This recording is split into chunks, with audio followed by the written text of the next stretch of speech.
Chun is lá cuasaí is mis se ón P ó marchu agus fáilteteach go dtí leabhar bheas nó go deman hain pamphléad bheas mar is cór a thuairt ar an tatan ar an seo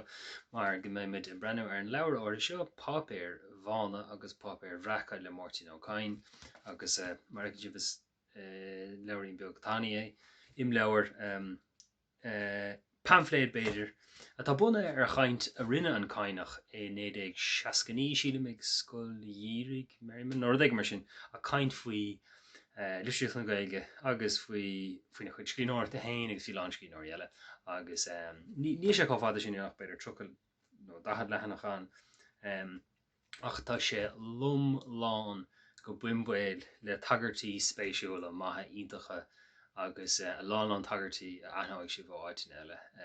déidir tagart don chainteo go mion agus i minic roiint duna cí is cáúla agus ar nóid Martin O'Kain an próscríóir is cáúla le céal blion ó le well tosíach ar an bros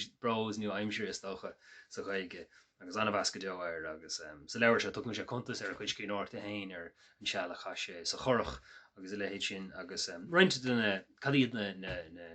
nachanna nó cadíad na ráitis cháúla an seo ceanna seo. Tá ís na cadí béir agam ís bhrú na báine ís na heile i muire tá ráhí de blian don chráin bhréin sin ar a bhí éir í dul timppel i mo chlósa i mo bhéid i mo thuúile i mo cheán i mo bhringlóidí agus le héit sin. Agus an ruiscán sin fhí ornis an ornis litrathe is fearr fuair mé ná an chaint nó a héit is an cáise sin. Ach leiríonn sé faoin saoil faoi choníim le clia agus Ted tagart se an teitil de papéir bháin agus papéir bracha sin gur tháinig papéir bán de chud an réaltasach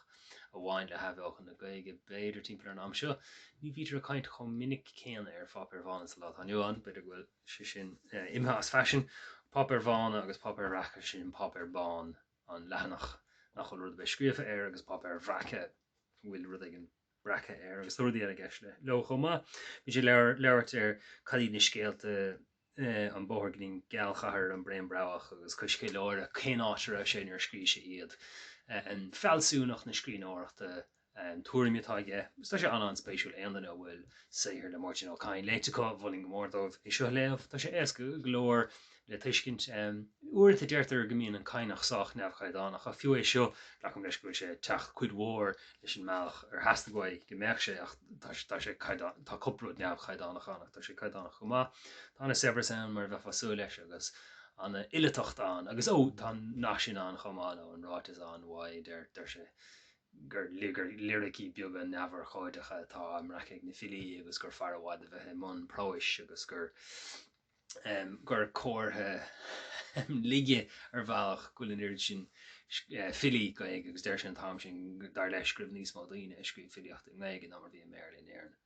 neadar was sin fear ach sin rud atá ráite ar rénos. Beidir ghfuil ach tá sé spéisiúil sé garid agus tru sé bhéir sílim gur tháinig mis ar muán sin is am dahad a ní pingin chuige cethir pingin le cáin níos an céanna bhfuair mé héine ach tá sé gom tá sé go as fiú léamh agus fiú a héir léamh níos manna sin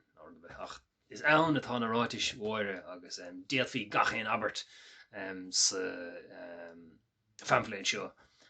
scríomhach ar fásta ar agus a chrocha táir sin de hathag agus de hécar antú mar Albertí. So sin é papéir bhána agus papéir bhreacha le Martin O'Kain caint a thug sé in éidir seacaní mar ar scríóireacht agus a thuirimí faoi. Sin é leabhar bheas lumsa an P slán tamlín.